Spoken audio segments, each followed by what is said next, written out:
India has come a long way since 1947. We have made great strides in terms of health, industry, scientific achievements, and more importantly, lifting millions of people out of poverty.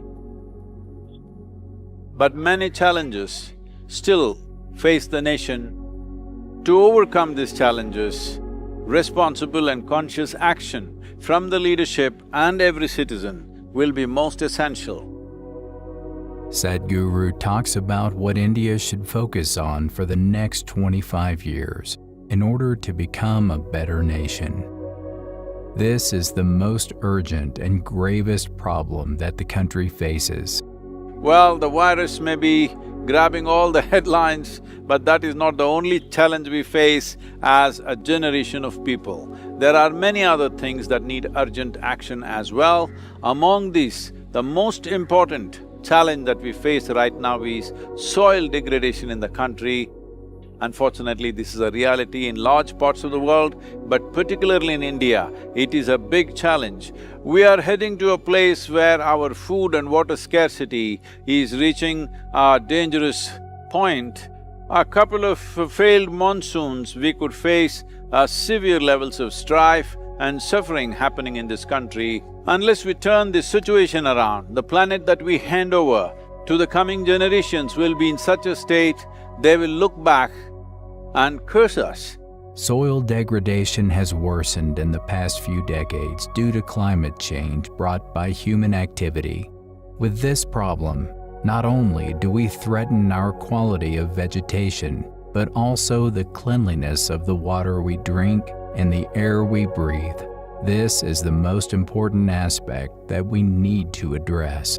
These problems have been mounting for the last 50 years. In the last 50 years, the level of damage we have caused to the biodiversity in the country's soil is immense and unpardonable. To fix this, we need a committed and a determined approach and ready for a long haul to turn this around. It is possible to do this, and this is the best gift we can offer to our children and their children.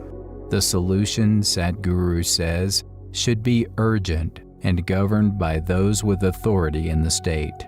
In rectifying this, the most important aspects are we must attend to the government policies to ensure that significant amount of budgets and government machinery is invested in this.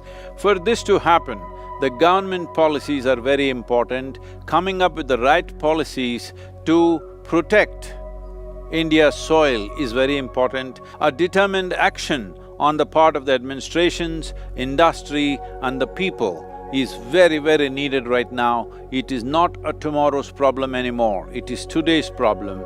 We need to address this. Sadhguru has a talk with Indian philanthropist and Harvard graduate Ratan Tata. He mentions a thing that could destroy India and its people. The worst thing you can do for the country to give everybody a sense of dependability on an outside force, be it the government, be it a private party, be it a public-private partnership.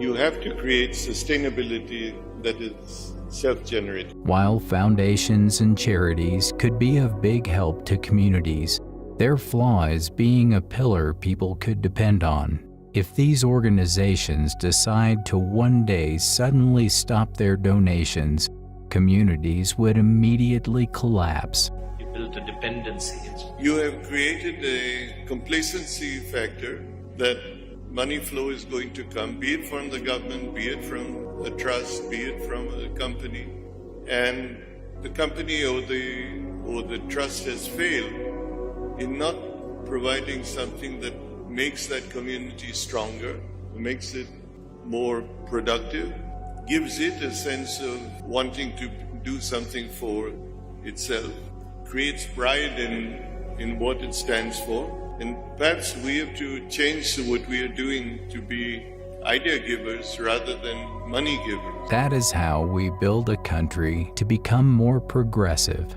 by investing in ideas instead of just money inflow. This is a common mistake when Indians go overseas to work. I'm not saying you should not go abroad. If you think you're going to learn something better there, acquire some more skills, then you can gather here. If there are possibilities, or even if you're going to work there, but don't think in terms of you'll earn dollars, then come back and build your village. That's a long shot. Actually, what we need in this country is not necessarily dollars. What we need in this country is a corruption-free, clear, focused and dedicated people. That's what we're missing. In fact, the conversation with Ratan Tata dissects the advantages and mishaps that could happen when one goes overseas. We should not go overseas if we are going to disgrace our image, corporate image that we represent, or the country's image. The good thing about going overseas, either through an acquisition or through yourself, is that it gives you the opportunity to compete in a more competitive marketplace. One may think, why would you want to be in the UK with a car company? To have access to technologies and things that you can actually reversely bring here is a great plus. It seems that traveling to other lands to explore, learn, and innovate should be one's priority. After all, these are perks of globalization that international relations enjoy. If you are going there to pursue something, it is fine. If you think there is some form of skill or education or knowledge or even a profession which is not available here, you want to go there, it is fine. But you are going there to make dollars and send it back, please don't waste your life like that. There is so much to be done here. The wonder of innovation and stepping out of the norm could be witnessed in the success of the late Apple CEO, Steve Jobs. If I might mention companies, Apple was innovative when Steve Jobs first did it, but the board pushed him out because he was considered a failure and he was fired. And then the company brought him back as CEO when it was almost bankrupt some years later, and he built what today is probably the most valuable company in the world. And what he really did was he did everything different to what the book would say, but he created an environment very autocratically that opened innovativeness. What India needs to be is a land of ideas, where the population works for the community, piecing their ideas together. In a nation like this, where we are busy producing an underdeveloped population, and all that we have is population, nothing else in this country. Unless we have an army of dedicated people on the ground who can educate and transform that situation.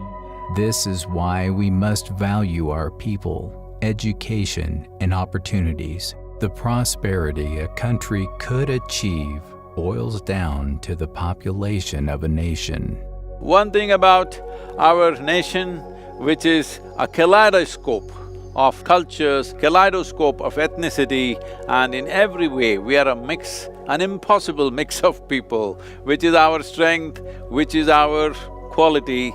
It is very important that we understand, though for small things we will bicker, when really big issues come, we have always come together to act as one nation, and once again this is very needed. Sadhguru encourages all those who can stay for the betterment of the nation to not flee to other countries to earn dollars, but instead focus on what he or she can do for India. If you have integrity, why I'm focusing on integrity is, this has been a scarce thing. Whether it is politics or any profession, including spirituality, unfortunately, one ingredient that is really weak in India right now is integrity. If you think you have integrity, please stay in India. We don't want one more to escape. Innovation is indeed what keeps a country moving forward. What topics would you like us to discuss in the next videos? Comment your thoughts down below. Thanks for watching.